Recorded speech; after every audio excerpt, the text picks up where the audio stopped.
प्रहार संघटनेचे अध्यक्ष आणि माजी आमदार बच्चू कडू यांनी 7 दिवसांपासून सुरू असलेलं अन्नत्याग आंदोलन स्थगित केलंय। उद्योग मंत्री उदय सामंत यांच्याशी झालेल्या चर्चेनंतर बच्चू कडू यांनी ही घोषणा केली आहे। आंदोलन मागे घेतल्यानंतर बच्चू कडूंनी सरकारला अल्टिमेटम देखील दिलाय। पाहूया।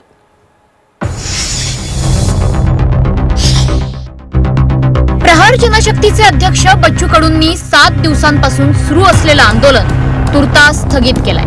बच्चू कडूंनी शेतकऱ्यांच्या कर्जमाफीसाठी राज्य सरकारला 2 ऑक्टोबर पर्यंतचा अल्टिमेटम दिलाय। 2 ऑक्टोबर पर्यंत शेतकऱ्यांची कर्जमाफी झाली नाही तर मंत्रालयात घुसणार असा इशारा बच्चू कडूंनी दिलाय। दरम्यान येत्या 15 दिवसात शेतकरी कर्जमाफीसाठी समिती नेमणार असल्याचं आश्वासन उद्योग मंत्री उदय सामंतांनी दिलाय।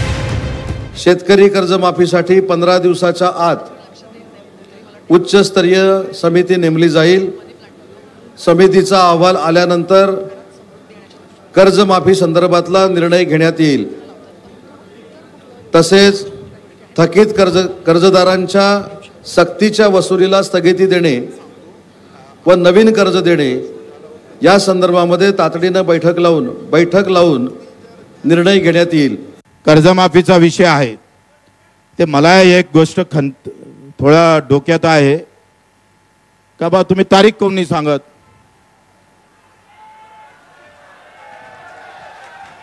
सरकार जरी तारीख सांगत नसेल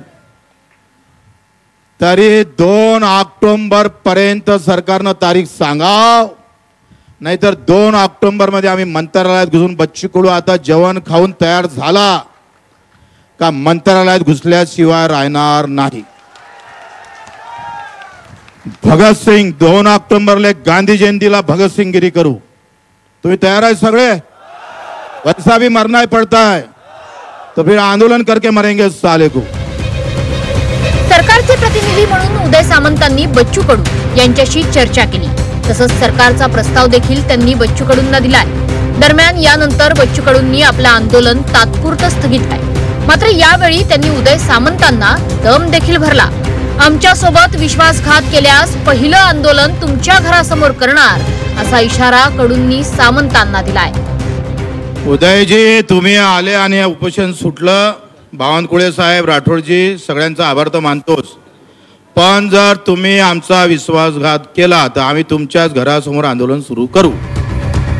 सरकारने दिलेल्या आश्वासनानंतर बच्चू कडू यांनी आंदोलन स्थगित केलं। मात्र कोणत्या मागण्यांसाठी बच्चू कडू यांनी आंदोलन सुरू केलं होतं ते बघूयात। सरकारने शेतकऱ्यांना दिलेलं आश्वासन पाळावं, शेतकऱ्यांना संपूर्ण कर्जमाफी द्यावी, शेतमालाला MSP अर्थातच किमान दरावर 20% अनुदान देण्यात यावं, आत्महत्याग्रस्त शेतकरी कुटुंबांना स्वतंत्र मंडळ स्थापून 10 लाख रुपयांची आर्थिक मदत आणि संपूर्ण कर्जमाफी द्यावी, दिव्यांग आणि विधवा महिलांना 6000 रुपयांचं मानधन देण्यात यावं, शहरासारख्याच ग्रामीण भागातील घरकुलांसाठीही समान निकष लागू करून किमान 5 लाख रुपयांचं अनुदान घरकुल लाभार्थ्यांना देण्यात यावं, धनगर समाजाचं आरक्षण तात्काळ लागू करून धनगर समाजातील बेरोजगार तरुणांना नोकरीत 13% आरक्षण द्यावं। शेतकरी आणि दिव्यांगांच्या मागणीसाठी बच्चू कडू आक्रमक झाले होते।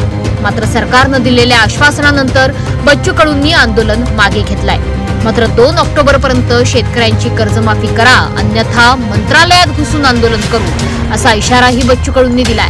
त्यामुळे कडूंनी दिलेल्या अल्टिमेटमच्या आधी सरकार शेतकऱ्यांच्या कर्जमाफीवर निर्णय घेणार का हे बघावं लागणार आहे। अनिरुद्ध दवाळे, झी 24 तास, अमरावती।